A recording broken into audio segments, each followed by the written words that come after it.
If we were cooler, we'd have an intro that said "recording initiated, Nassmet Hockey Podcast," and then it would go in. Whoa. Well, I think we just made it. I think we just did. So we are back with the Nassmet Hockey Podcast, and James Nichols in his return to the show. What did you think of last week's episode with Zach? Oh my god! The next day after the show, I was like, I got to check out the show because usually I'm part of it, and it's been like a long time since one of us haven't done the show. So, I was just like, yeah, I'm gonna, listen to it on my way to work, and like the first 5 minutes, I was like, I'm already learning. Wow, this is great. Zach was awesome, super educational. Um, really explained things well too, in a sense where if he could write probably analytics for dummies, right? Like those for dummies books, he could write one of those because the way he explained it for dummies like me was perfect. So, um, and that new statistic that I correct me if I'm wrong, it's something he said he's been working on, or is it something that exists and there was a variation or like a formula that he was um creating for himself in expected goals per goal? Goals per expected goal. Goals per And expected it goal. took me a second to process what that is. Mhm. Because expected goals, and he did describe it. You're right. He did do a really good job just kind of describing all the nuances and that stuff. Because it can be it's a little mathy, but if described the right way, the numbers begin to at least make sense. Even if you don't know Yeah. the specifics, okay, a number in this direction is good, a number in that direction is bad. This coupled with these other ones paints a picture, and this is what it is. And that's really what I was trying to get down with him and answering some of those questions. But I think it was something he's been kind of dabbling in, and it's been a discussion in the hockey analytics statistics world. And you're right, it's definitely a little weird and a little bit of an out of body experience when you're listening to the show that you're usually a part of.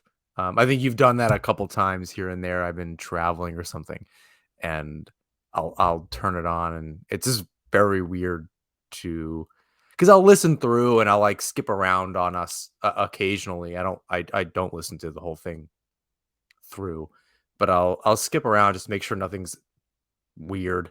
I try to do that in the editing process. Then when it goes live, we can always change it as much as it's a pain in the ass. But it's very strange to listen to the show, and you want to chime in because you're used to hearing each other through headphones, and you can just respond. Stop somebody mid thought or ask them a question, and I'm sitting there in an airport or something, and yeah, I'm not part of this conversation. This is very, very strange. Yeah, But that's definitely something that I experienced there. I was like, oh, I wish I could chime in here. I think even one time during the episode, you were like, usually James would say something like this. I was like, I well, it's like we've been doing this for 3 years. There must be something to it. Um, would. yes, it's a very strange thing, but if you're listening now and you didn't listen last week, definitely urge you to go do that. And one of the things um, I tried to get at is who are the Islanders, especially as they get into the playoffs. And we're not going to get into some of the specific games and go over them, this last weekend and the last week or whatever. Um, we have to just kind of deal with we have to feel our feelings and kind of go off of whatever's kind of happening as they march towards an inevitable end of something, whether that's the season altogether or the regular season and into the playoffs. So much feels kind of out of everyone's hands, and it wouldn't be the Islanders if it wasn't necessarily like that. Um, I don't think we got any closer.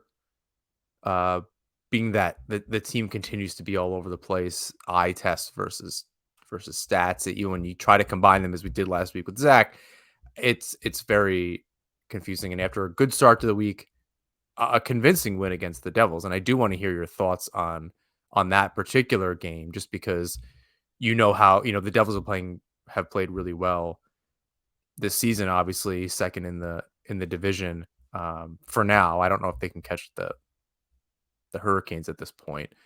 Um, and it's been exciting scoreboard watching. It's been white knuckle scoreboard watching, and it's just been kind of all over the place. Um, so I do want to get your take on who and what are the Islanders at this point, and because we saw just complete ends of the spectrum of this team over the last week and really throughout the season. I don't think this is anyone who watches this team on a regular basis and listens to us or any other show would tell you anything different. This team is far from consistent. So your estimation, like kind of looking ahead based on what we know of the last week or so, who are the Islanders? What are we doing here? Yeah, and I don't know, and this isn't my original thought, just because I heard it, and when I heard it, I was like, yeah, that actually makes a lot of sense. But it almost seems like they don't play well when they're comfortable, right? Like, oh, we have a 5 or 6 point cushion in the standings, we're good, right? Well, let's keep winning. It's like, okay, we have 5 or 6 point cushion. Yeah, we're too comfortable. Let's get back down to like 2 points in the standings, and then we'll turn it back on. Who So said it's that? just it was Elliot Friedman. Um, and so when he said that, it was like, they just play well when they're under pressure. When they're under less pressure, that's when they kind of just let the foot off the gas. So they almost need that pressure to play well. I that I don't know about that. The playing for your playoff lives the last 2 weeks of the season, knowing how tight it is. I don't know that you can just turn it on and off like that. No, I but it's think just that's one of those. It's one of those us against the world things again, where it's like yeah. when nobody believed in us years ago, and that's when we played well, and then we start to look bad again. And everybody starts doubting us again. And Yeah, that's when we turn it on. but they're manufacturing the disbelief in the team though. By not playing well, they're creating a fan base that doesn't believe that they can do it. It's not like the fan base they beat the after the Toronto game or after they pull out a shootout win against after 2 wins in a row, they beat the Devils handily, and then Washington, the fan base is like, I don't think they can do it anymore, and they were in a good spot. They're going out and then losing against bad teams, and then the fan base is saying, and then the media is saying, this team is bad, and that's really my next question: is this not a very good hockey team? Are we just and I asked that in the context of their inability to be consistent. They've played great games. Devils, Toronto, I think were really great games. And then they play against other good teams, the Lightning and the Hurricanes, and it's the complete opposite. Even maybe this weekend wasn't atrocious. The Tampa Bay game was certainly not great, but um, the Canes there were at least in it. Horvat had the game, at least a tying goal on his stick late, but Are they just are they not as good as we think they are or as we want them to be because we're too close to it? Like, I think only Islander fans can really give a proper assessment of, like, who the team is, but I don't know, I've just been I'm definitely the negative side of the podcast. Um, so, I know that should shock, approximately none of you, but I don't think over the last 2 seasons that I've had that belief in them. Are they just not any good? It's really hard to answer that question and say like yes or no without isolating the parts. Because we talk Is that a about problem? Why can't they no, just, like, well, like, I get that, yes, there's injuries and this and whatever. I players play better at some points in the season or a game or 2, or they're on a cold streak, and I don't know, isn't that part of it? Isn't just well, being no, because consistent part of it? my answer is that I'm saying no, they're not a bad team, because no matter what, Ilya Sorokin is part of this team, and he's the in my opinion. I know what Linus Olmark is doing. I know Andre Vasilevsky's history. I know Igor Shesterkin is the Vezina reigning winner. Ilya Sorokin's the best goaltender in the NHL right now. He just is.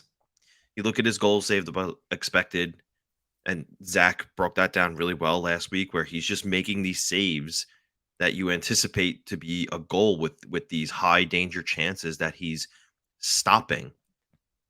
He's well above the rest, and he has a less good team in front of him. Right, Olmark is doing it, and the Bruins are good. Sorokin is doing it despite the forward group not being great, the I think defense that's a being different okay. I think that's a different So, conversation. I like but thinking it's about the not because team. that he's part of the team, and that's why it's hard for me to say this is a bad team when he's part of it. He's But the part of team the could team. be yes, I don't think by saying the team isn't very good or inconsistent, there can be exceptions to that. Sorokin is certainly one of them. Players like Parise are, even though Horvat, and I do want to kind of dive into this a little bit later. He's provided value, and we spoke with Zach about that last week. He's provided value beyond scoring goals. It would be nice if he scored some goals. It's definitely getting old, but I understand you can definitely isolate some players that are obviously good that are keeping them in the conversation, but just thinking about as a whole, without Sorokin, they are undeniably a bad team. The standings alone would tell you that, and any statistics, even just goals for and against. I'll put it to But you this way. I'll put it to you this way. Right, Ilya Sorokin is the best player on the Islanders. Right, we are questioning if they're a good team. Connor McDavid is the best player on the Oilers. Take him out of the equation. Are the Oilers a good team?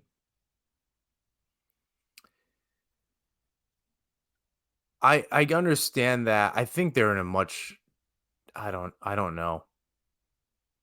Even with Sorokin being let's call him the best goalie in the league, he still can't steal and he still can't steal them games on a regular basis, whereas Connor McDavid can. And I think Is he not? Sorokin, You don't think he's stealing them games? I mean, I don't think stealing a game is winning 3-2. I think that's just the way Sure. the Islanders play. They don't score goals. It Oh, letting I in mean, 2 goals or 3 goals isn't a problem. That's a pretty regular stat line as far as letting goals allowed, but when you're only able to score 2 or 3, that's a systematic problem. I don't know that that's well, they're only able to score 2 or 3 because they feel that the goaltending is so good that they can add elsewhere instead of at the forward group. At least that's what I think. I don't know. I I say I mean the whole point of getting Horvat is that he could score goals next to Matt well, Barzell. yes, that's And true, and, and and I understand he's not there, and that's a different conversation, but I don't know. I'm looking at a team that on a right as just as far as consistency is concerned and not isolating any one player. Again, Sorokin can have a losing record and he doesn't, but he could have a losing record. Doesn't mean he played poorly. He let in a squeaker last game against Carolina. Really not the end of the world. He's owed a couple of those at least, right? He's definitely done his fair share keeping the Islanders in games. Um, but on the whole, and that's why I'm looking at like zooming out a little bit. I personally not seeing a good hockey team. And I can see that against good teams where it's very clearly the Islanders are capitalizing, and they happen to capitalize on every single mistake that Toronto made. Every single mistake that the Devils made, they were just jumping on it. And I think that's a more of a letdown game for these teams that have proven to be really good, Toronto and the Devils, versus the Islanders.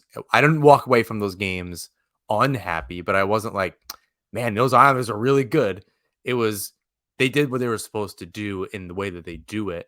I don't know that they could do that in a 7-game series against anybody.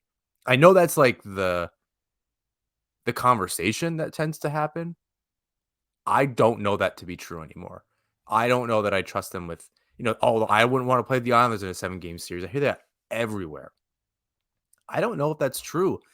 From game to game, your only consistent player is your goalie. In the playoffs, he certainly can steal. Sorokin can certainly steal you a series. Overall, though, as we saw, you're still losing that game 2-1. This isn't a I think different team than what we saw against the Lightning, right? Yes, Sorokin and Varlamov really carried you, and you have yet in the years since you lost Game 6, um, or Game 7, you haven't, or you have won Game 6 a couple of years ago in the conference final. You have not beaten the Lightning in a couple of years. I think That's a that problem. I think that see, I'm going to disagree because I think the fact of the matter is that in the playoffs, you're playing that same team over and over again, so you have the opportunity to adjust before you move on to a new city and a new team. You know, you're seeing them again in 2 nights. So, and the thing about the Islander style of play too is that they just grind you, right? Like the Carolina Hurricanes aren't grinding you the way the Islanders are. You know, the when they're playing the Tampa Bay Lightning, like they're beating the crap out of them. And Yeah, but you it's know, not. I sure, mean, they're I'm it's just not looking at scoring the. goals. Well, it's not scoring goals. It's not. It's also like they lost 5-0. It's obviously not preventing them against a team Right. of that But they caliber. also lost like 7-2 in the first game of the Stanley Cup Eastern Conference Final a couple of years ago, and they took them to 7 games. It was 1 game. And I hear I think you. I one do. game I is hear fine, you. but they I haven't what beaten the but that's the Lightning. thing. I hear you with, in season, they have to beat the Lightning, and, it was a 5-0 game, and, these are meaningful games down the stretch, and, like, it was important for them to show up and at least play a meaningful game, and they didn't, and I hear that. Um, I just think things are so different in the playoffs, like, it's a different animal, and, like, I do firmly believe that the Islanders are built for the playoffs, but they just have to get there because it's a different animal, different situations, right? Again, like I said, you're not leaving the next night or the night of and going to see another team and have to adjust to a different system. It's not like that. I So wish and I could and, believe that. and with Sorokin and net, like, look, as much as like you're correct in saying like there are times where he just can't steal them game because the Islanders aren't playing well enough in front of him. I hear that, but at the same time, like, when these players get to the playoffs, like, they have that ability to even turn it up another notch that they didn't even realize they had in season. I do want to believe that there are going to be a tougher team to play in the playoffs, and far be it from me to be the one against the grain when people supposedly smarter than me in the hockey media are saying that that's the case, that the Islanders are a tough team to play and you wouldn't want to play them in the playoffs. I guess we're watching it every day, kind of, and you're able, you're paying close attention to two teams, and you're seeing who would you rather play in the first round, the Islanders or the Devils?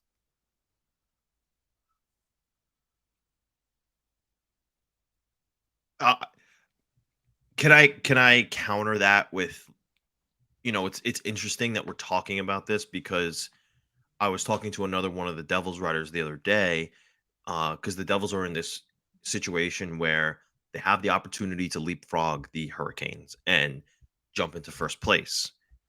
Depending on how the standings situate themselves, right? They're either going to play the Rangers if they stay in second, or if they jump to first, they're going to play one of Florida, Pittsburgh, or the Islanders.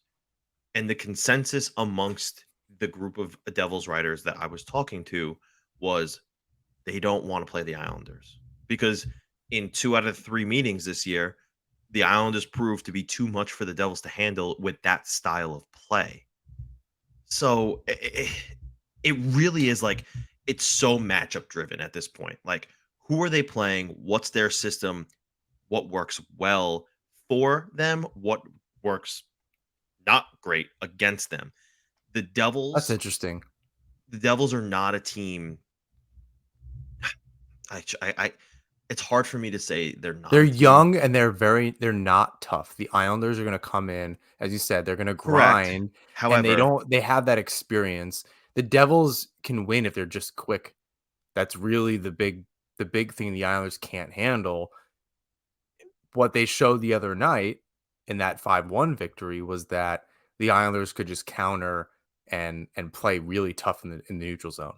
And that was really the difference. The forecheck was good, the neutral zone play was tight, and that pretty much stopped the Devils in their tracks. If the Islanders can't do that, which they've shown that occasionally, it's just a wide open game, and I'm not entirely sure what's going on. Um, yeah, I think the Devils are even too much for the Islanders, and they've shown that against a lot of teams this year. And that's the thing. Like, so it's so matchup like after that game on Long Island a few nights ago or last week, we walked away saying, yeah, like the better matchup for the Islanders is the Rangers. Like they're in a better position to win if they don't beat the You mean the Islanders. Devils? The Devils Yeah, that's what I better. mean. Oh, The okay. Devils, the better matchup for the Devils is to play the Islanders rather than I'm sorry, is to play the Rangers rather than the Islanders. That was the consensus we came to because they can match the run and gun style the Rangers are going to play. They can't match the physical toughness that the Islanders bring. So, if the Islanders are playing the Devils in the first round, the Islander fans should feel somewhat confident that they can come out of that series. If the Islanders are playing Carolina in the first round, not as confident. Oh, Again, I'm far it's less confident. Seeing them not have that jam, as some, like, older play-by-play announcers or commentators would say that they didn't have the jam. Um, I thought this Rob Brendamore quote, and Rosner tweeted this out, a few hours ago from head coach Rob Brendamore, the Carolina Hurricanes. He said, "We have a job to do. We want to finish as high as we can, but that team is playing for their lives. I thought we looked like a team that was a little more desperate." You don't want to hear that this late in the season, knowing what we know, how we've been scoreboard watching, and how it's just been. You're flipping, you're on your phone, you're refreshing the scoreboard in the NHL app more than you are Twitter, just to keep up on the other scores. And it's, I mean, I think it's exciting if you're one of the top teams have clinched already, but it is nauseating if you're an Islander fan. And this is kind of, I don't know, par for the course on this franchise. It's not really anything new, but if you've been around the team and paying attention, even the last 15 years, it's very difficult to kind of watch this. But I think zooming in on some of the specific players for a second, as I said before, as we discussed last week, the the Bo Horvat situation. Obviously, he's adding value, but he has not scored a goal with a goalie in the net since February 26th. And that is rough. yeah.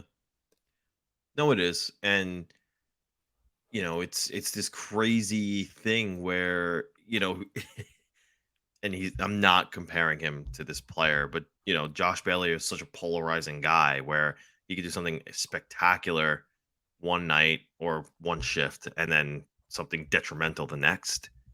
And again, they're not a comparison of the players, but Bo Horvat went from shooting like 25% all season to shooting 0.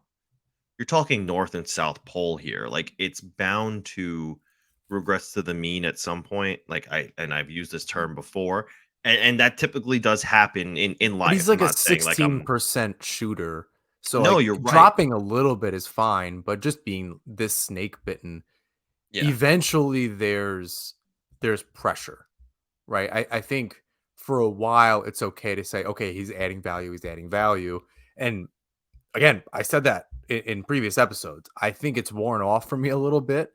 I'm obviously thankful for what else he's bringing to the table, but this is tough. And it doesn't help that the Islanders power play is dog shit, and he should have at least a couple goals there, but they need to figure that out. The playoff teams, they would be firmly in a playoff spot if they could just kind of bank a couple here on the power play. But they're going to lose a playoff series. They might even make it to the playoffs, but if they do, they're certainly going to lose with this power play in the playoffs. And I think Horvat's a part of that. I think a part of that is him trying to find the back of the net. And, I joked on Twitter, James Nichols returns to the show or is returning. Barzell return also imminent, according to Lou Lamoriello over the weekend, that he was supposed to skate the last couple of days, or one or both of the last couple of days. And obviously that's going to help. Um, I don't know. I don't want to put too much pressure on the guy, but I think he's capable of handling it, but he's got to score some goals. Right.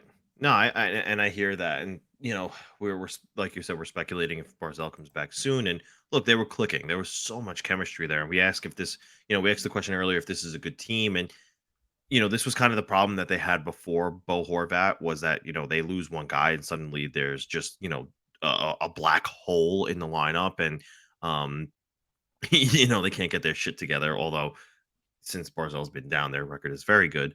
But they still lack the scoring, and you wonder how much that's going to change when Barzell comes back, just because, again, like I've said in the past, he comes back and everybody moves down a peg and they're, just in the right spot where they're supposed to be finally. And, Aren't we all we're just um, having that conversation in perpetuity, aren't oh, we? It's always yeah, somebody's out or this the yeah. lineup just needs this. And oh my god, I'm But so that's the thing, like sick of that. and it's, of course, we're gonna, the Bruins are who they are. They're the best team in the league, but they lose Taylor Hall and they're not scrambling for offense, right? Like I can't I can we they're okay. just pause on that for a second? Their goal differential is 120, Yeah, it's like plus historic. 120. I'm It's looking at it. the it's double the next, right? Pretty sure it's I double think the the next. highest right now is 54 for the Rangers, so more than double, Yeah, so more than which is double. actual insanity. Yeah. I'm looking at this, I'm like, "What is that number? Why is that Right. math wrong?" But Turns let's out it's not, it's very easy math, but I yeah, I but look, you look at the next leading goal differential, team, and let's just say for argument's sake, it's the let's just say it's the Devils, right? Jack Hughes goes down. It's the Rangers, but yeah. Okay, all right, the Rangers. Mika Zibanejad goes down. Well, they have Patrick Kane, Artemi Panarin, you know, Vladimir Tarasenko to still fill the net.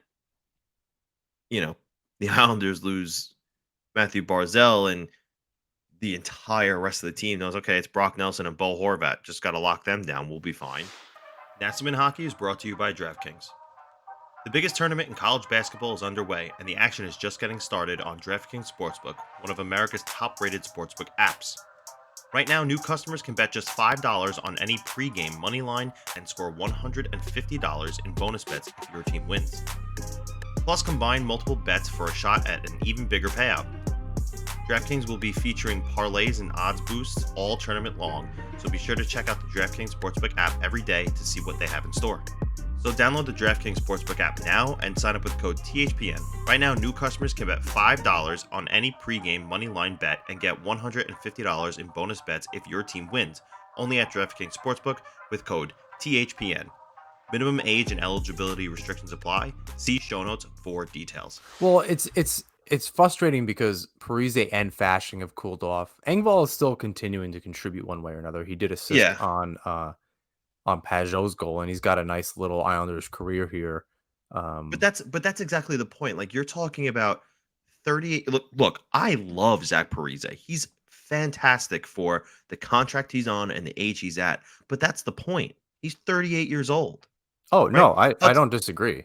Hudson Fashion was signed to be an AHL player. Has he been an immaculate success story? Yes, No, love and it. that's exactly Sign the him for problem. a lifetime fourth line role. But the That's thing exactly the is, problem that we're getting at, and that's why I say, like, is it you're relying on even with Barzell, you're relying really on 3 players, and occasionally you're gonna get a goal from Pajot. Parise has been more than occasional. Engvall's stepped up more. I think this is what we were crossing our fingers for, kinda coming into the Islanders system and just playing much better, but, um, maybe if a playoff series is gonna be tighter, but you'd think that all we hear is, "Oh, the Islanders play playoff hockey all year long," and then we watch them kind of lose these games over the weekend against really good teams and not be able to rise to the occasion, and they can really be out of it by Saturday. If and this is part of it, right? We're scoreboard watching. Um, we have to watch that game on Tuesday, and it's Florida Buffalo, and it's just gonna be a miserable week, and they have to. I'm going to the game on Thursday against the Oh. Lightning. Oh, right. No. Thursday's the Lightning? Thursday, and because I don't know why I'm Oh, yeah. subjecting myself to this. I was originally You're going to gonna go to. you're gonna be on the island? I am. I was originally going to go to the game against the Flyers, but some things came up, and I couldn't make it. I wasn't confident that I could make it out to the arena, and so I was like, oh, okay. There's at least a game on Thursday, and then I was reminded that it was the Lightning, and yeah, by then we can have a very different picture of this team. And then when the Yeah. Islanders season ends, then we're still watching games because the Panthers, I think, have a game the next night or something like that. So they're playing the Penguins play Columbus or something. The Panthers are playing. It's the only thing in the Islanders' favor is that they're playing their last 4 or 5 games at home. If more than two of these games were on the road, they're done for. Playing 500 hockey on the road this season, or probably NHL 500 because they're 17-17-6 on the road this year, and they're 22-13-3 at home. So there might be something there. And before this weekend, I guess they had a above NHL 500 record on the road, but there's at least a chance that they can steal a point against the Lightning. Do you think they're capable of that? At home, yeah, I think they are. And, I think they'll have a little bit of a bad taste in their mouth after getting shellacked 5-0. So we'll see if they can come through. It's just again, it's one of those things where, you know, it's the Lightning. Like Yeah. just when you thought like, oh, they're getting tired, Steven Stamkos can score at the snap of his wrist.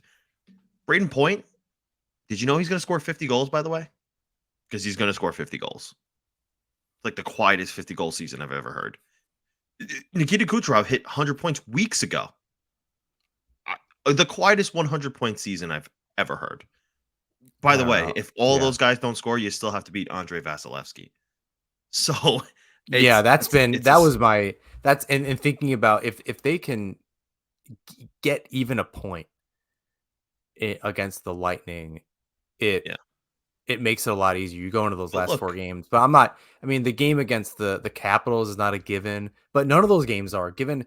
Those losses during the season, there's more than a handful that are haunting, absolutely haunting against Ottawa, yeah, Columbus, Buffalo at different points in the season.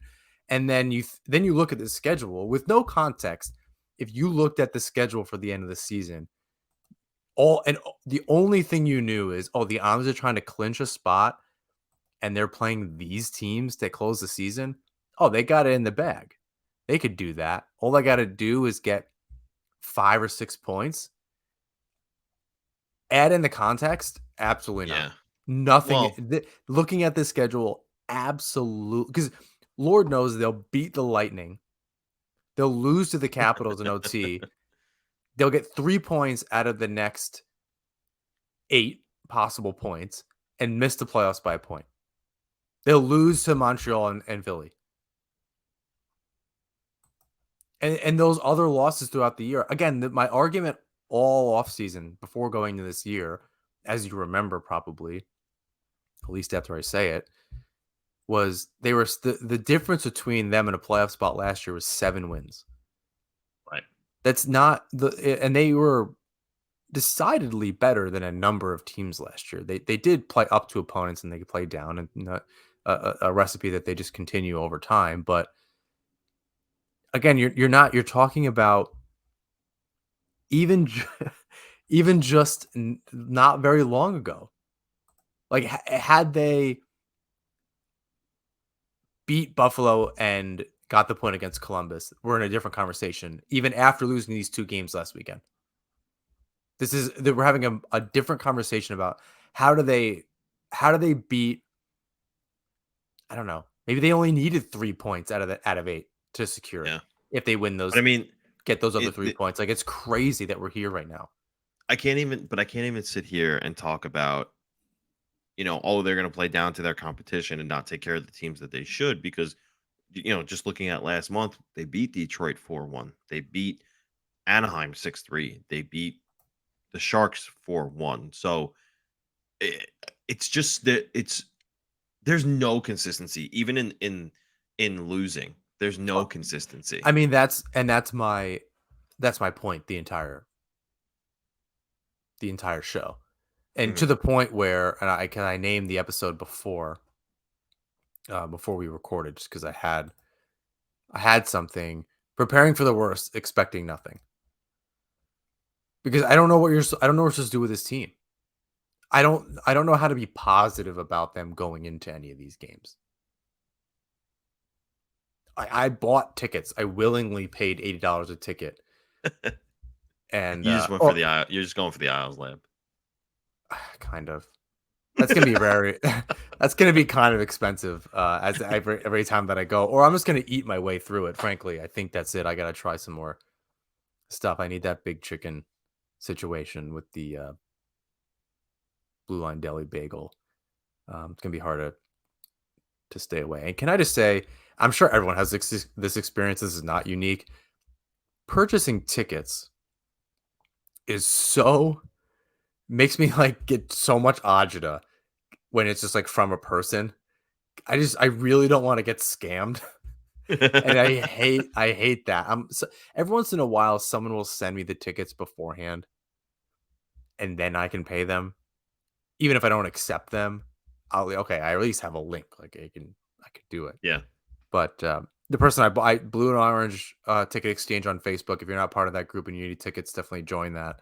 Um, you'll see my posts from earlier this week, and it worked out thankfully. And they're really good seats. I was actually aiming for 200 level seats because I wanted to experience that right off the concourse. But um, yeah, I'm like willingly, and then I'm gonna try to take the train there.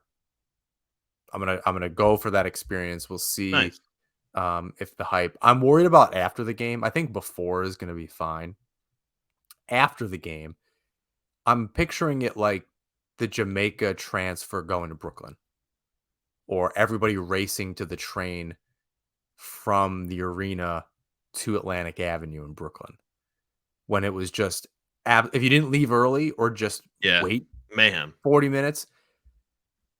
Yeah, I'm just not sure because they run I on a I half an hour and it's gonna I know I'm not gonna catch the 10 because there's gonna be too many people and so then we're gonna go on the 10:30.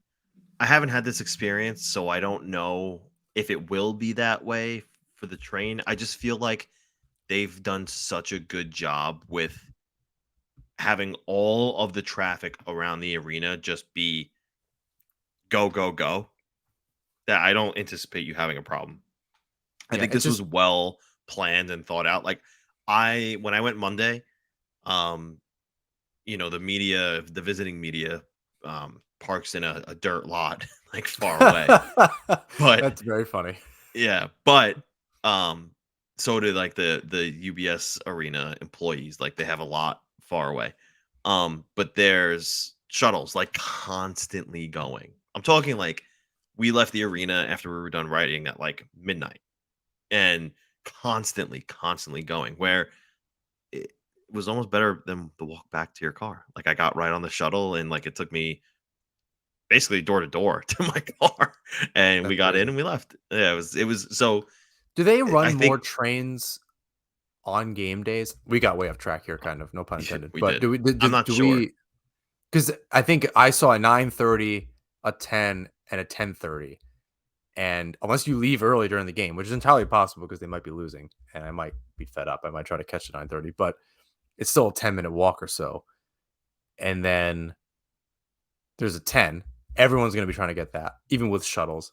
Every once in a while, I've been seeing that they add in some extra trains. Some people did tweet me back and and he gave me some good advice. But anyway, I'm gonna go through all of this stuff to watch the Islanders lose on Thursday, and I don't know why we do this. It's frustrating to say the least. I'm not sure if I have faith in them to actually close this out. Again, if you have no Well, context, it looks fine. Other than like the literally just the standings and the schedule, it looks totally fine. at least you'll do it in style with your new Wave Ziggy Palffy jersey with the Islander crest on it. No, I want to buy. They also have that jersey with Anders Lee on it. Yeah, I'm gonna wear my Kasperitis jersey. So if you see a Kasperitis jersey, Isles fans that are going to the game, that'll be me. I'll be Which there. he is on the homepage of the Islanders website right now. Kasparaitis, And, in sunglasses, in a video with Malikov. Kasparaitis and Malikov's sunglasses is the video. I haven't watched it yet, but I'm intrigued. I almost want to pause the podcast and do that. I'm not seeing that, but oh yeah, there he is. Oh, that's really There funny. he is. That's the jersey that I have in blue. Mine's Oh, blue. sweet. The one on the white. The one on the website is white. But yeah, that's the jersey that I have of with the Stanley Cup patch. That's the one that I have. So I'm gonna be decked out in '93 attire. So if you see that, my partner will be in fisherman gear, so she stays cool. Nice. Although I do have that wave jersey. I wore that last time. I'm gonna try the Kasparaitis jersey. I get a lot of compliments on that, and I'm vain, so um, I live for that at times. And my one game a year that I get to go to, I guess I'm gonna live it up. Staying So staying slightly off track here for a second. Does sure, does Kasparaitis not kind of look like Atu in this picture? it's mostly the hair, I think. Yeah. Um, you could convince me. Somebody could Photoshop that in a modern jersey. And wouldn't it have been cool if they got some of the players that were on the teams with the fishermen to come back wearing the new fisherman? That would be pretty cool. The That would have Bridgeport been version. I think that would have been fun to see some of those names. I don't know, not necessarily skating around, but just around the rink. I think would have been cool. You forget like Kasparaitis. I mean, I don't. I think people forget that Kasparaitis and a few other players were actually on the team pre Fisherman, and it wasn't just even Palffy was on the team pre Fisherman, and he Yeah. was not always number 16, as No, my Palffy rookie card would indicate. And he had a really goofy helmet too. I don't know if it was a Jofa or something, but it it was was not. Jofa, yeah. It was some really goofy looking thing. Um, and we talked about a couple of those players before. A couple of questions I think to end this. Do the Islanders deserve a playoff spot? I know that's like a loaded question, but with the way that they're inconsistent and like have they proven that they're again and not taking into account that they've shown that they're a playoff team. I'm just based on their performances this season. Are they better than Florida? Are they better than the Penguins? I think that's two different questions, right? They might not be better than Florida. They might not be better than the Penguins, although, yeah, no, they might not be better than the Penguins. But do they deserve it? I mean, does Florida deserve it? Does Pittsburgh deserve it? Like they've shit the bed plenty of times themselves this season. So, Yeah, they're I'm playing well now. I my mean, yeah, the Penguins notwithstanding, they're 4-6-0 in their last 10 with they won. Florida's won 3 in a row. They're 6-4-0 in their last 10. right. So And of they're course, there are playing the well Islanders who now. have lost two. Yeah, they're playing well now. It's So this is if for lack of a better term, maybe I'm just making this up right now, but this is a shit off. Who's gonna shit the bed latest? And early on, it was it was Florida. It's still kind of inconsistently. Are you laughing at my made up this term? is Um, I'm trying to think of something better, but that was so bad it, like, neutralized any kind of thought process that I could have. But that's what it is, right? Like, it's just gonna be who can, you know, I guess kind of reversing the way I said it before, who can at least, you know, stick it out to the end of the season. Who can stay on track to the end of the season, right? There's 5 games They're left. all not very good. I'll They're all say not very good. I mean, they So in their own unique ways, like, Pittsburgh with a decent goalie is a completely different evening. right. Florida with, maybe it's a similar problem than the Islanders. They are not defending very well. Their goaltending is suspect and just inconsistent. Um, So who can stay the most consistent with what's left? I That's think what this is. a big question about this the remaining whether that's some of the Islanders games and the teams around them. I think you have to look at Pittsburgh. Are they on the road? Is Florida on the road more than they are at home the rest of the year? Tampa Bay is 18, 19, and 1 on the road this year. So that's that game on Thursday might be more of a I don't want to call it 50-50, but it's possible that it's not as one-sided as we think. And again, that's just records. That doesn't really mean anything. Um and Florida's those are next 4 of 5 is at home. Yeah, so that's not good, right? They have a similar record to the Islanders at home. Um, is Pittsburgh also at home? They're also playing like they're both playing really, really terrible teams the rest of the way. Yeah. Pittsburgh is uh 2 at home, 3 away. That's good. That's better. That's as far as a playoff picture. Now, if they're going to step up, if Sidney Crosby's going to Sidney Crosby, then the Islanders are in trouble, right? And Yeah, so they if you got know, Jersey tomorrow. They have Minnesota on Thursday. That's 2 pretty tough matchups, but then, they close out the season with in Detroit, at home against Chicago, and then in Columbus. and that's like a couple days after or the day after the Islanders close the season. It's every other day from now until the 13th.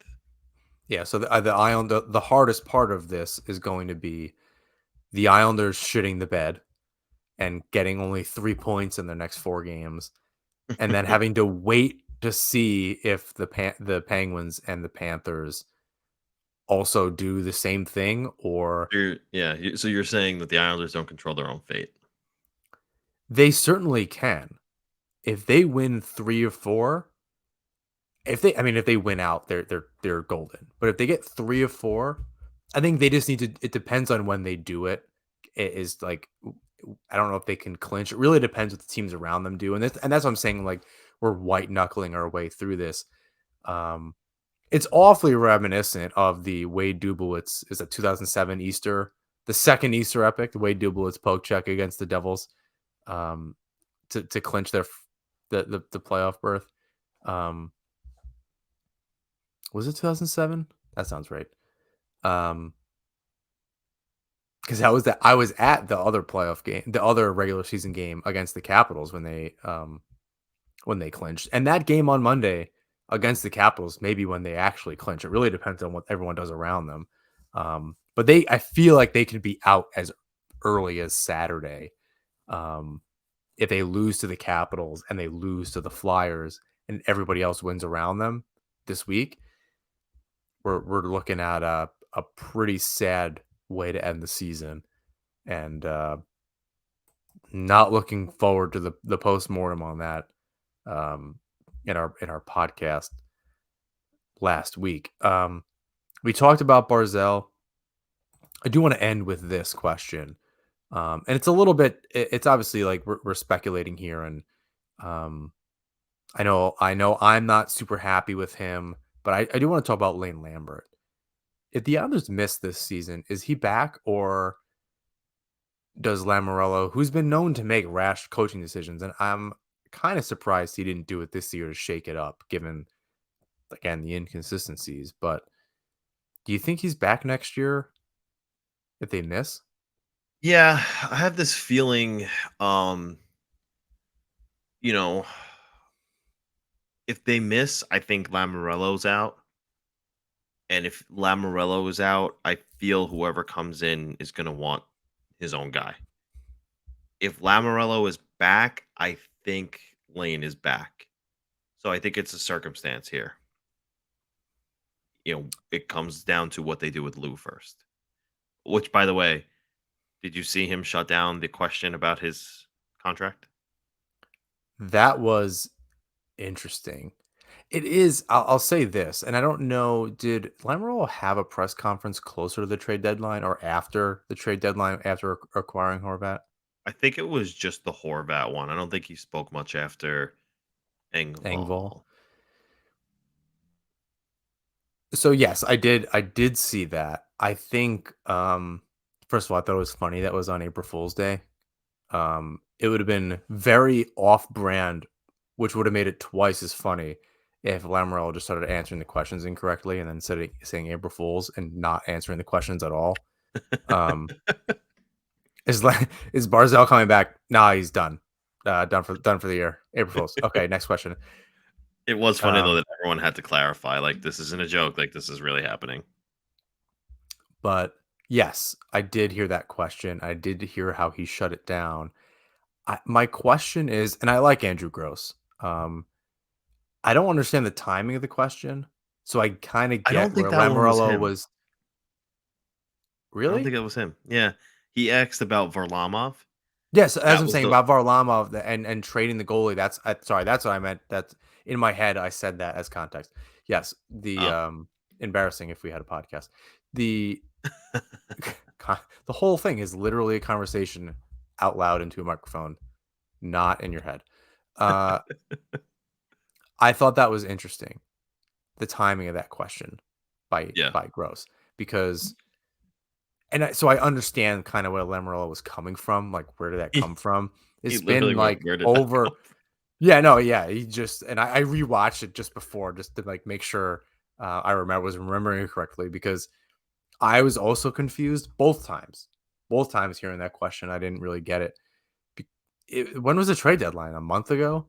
Why are you Yeah. asking that question right now? And if you weren't able to do that at the trade deadline, um maybe just don't ask it. I guess he's just looking at, his point was, could you have traded Varlamov and gotten more help up front? And yes, I think he's Lamrello, to be clear, said he never considered it. Um, and even if that's only partially true, you're not banking on one of your star players going down or your star player going down. Your 1B, next to Sorokin, um, star player going down. So you added two players, both of which have contributed in their own unique ways. I think we would prefer Engvall to be the one providing some of the X factor stuff and Horvat scoring some goals. But either way, True. they're contributing in their own way, and it's happening one way or another. Um, so I think I get it, but in context of Horvat came, Engvall came, they were playing really well together. Engvall started scoring some goals and collecting some points, and then Barzell gets hurt. You're asking that knowing what you know now, not what was in your head at the time. And I think that would have been a different way to ask that question. Knowing what you know now, would you have added more to your offense after Barzell went down and the team's kind of struggling to score goals? That, Yeah. sure, Lemmerall can not like the question. I think that's whatever. That's a much better question. Um, Not a journalist. But that to me, I think is a better way to frame that than no going at that kind of, you're in the future. You know that it didn't work. You know that maybe you could have gotten something from Varlamov. And I think his point was, perfectly okay in gross and saying that, well, Sorokin's played the last whatever it is, 18 or 23 games.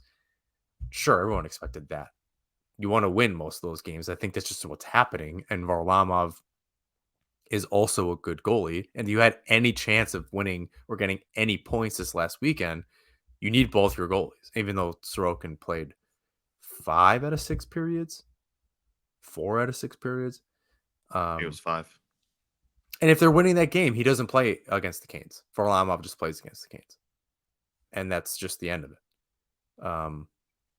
But they were losing, and they weren't going to come back, so they said, "Okay, let's We need the points. So clearly they are relying on one goalie over the other. But Varlamov has been he's really turned around rather his season versus last year.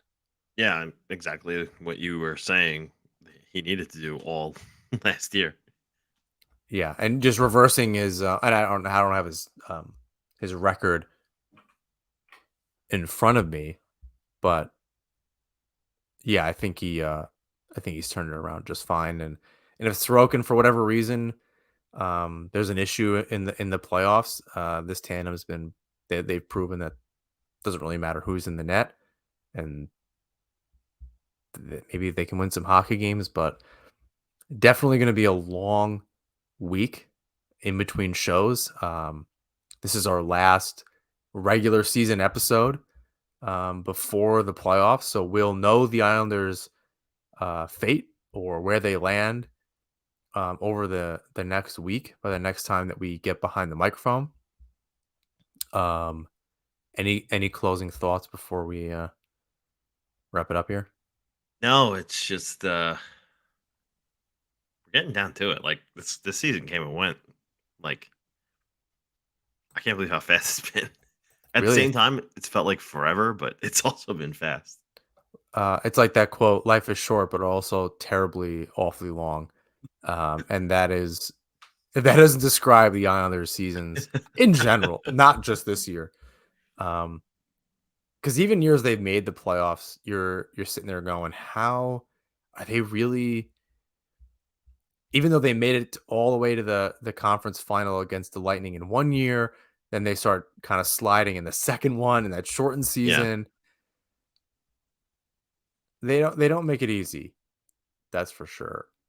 Um, I don't know. Luckily, I have some time off. I'll be able to watch some of these games and be at least have some vacation time to some holiday time to kind of unwind a little bit and I don't know, go take a walk in the woods or something. Um, Please rate, review, subscribe wherever you listen to or watch the show. You can follow us on Twitter, Instagram, and YouTube at Nesman Hockey. You can find James' work at the Fourth Period and check out Isles Fix, an excellent curated Islanders newsletter. I don't know why you thought that was so funny. I go walk in the woods all the time. The way you said it, I don't know. Yeah, I need to just like turn. Well, I don't want to turn my phone off, but don't look at my phone and just kind of take the dog and go on a hike somewhere, which I do plan on doing, whether the Islanders are in the playoffs or not. But it's I'll need it all the more if they're out. It's after last season, the last like 4 or 5 years. I think the fans deserve it. We've created this expectation, and last year was so deflating that at the very least, if this team doesn't deserve it, the fans do. They've kind of been through it. I keep saying this, like white knuckling their way through it, everything, just kind of like holding on for dear life. And um, no one knows just how good this team can be, or quite how awful they can be than Islander fans, because no one's paying attention as much as we are. So it's so. I don't think anyone truly understands how maddening it is. It's very um, something. I don't know. Bang your head against the wall. It's a real roller coaster in the true sense of it, because it's not always fun. Almost rarely is it fun. As we saw, you and I watched the Philly series together, or at least one game at Oyster Bay Brewing, Yeah. and yeah, all over the place. All right, let's wrap up this damn thing, and and call it a night here. Bring us home, buddy. Until next time, let's go Islanders.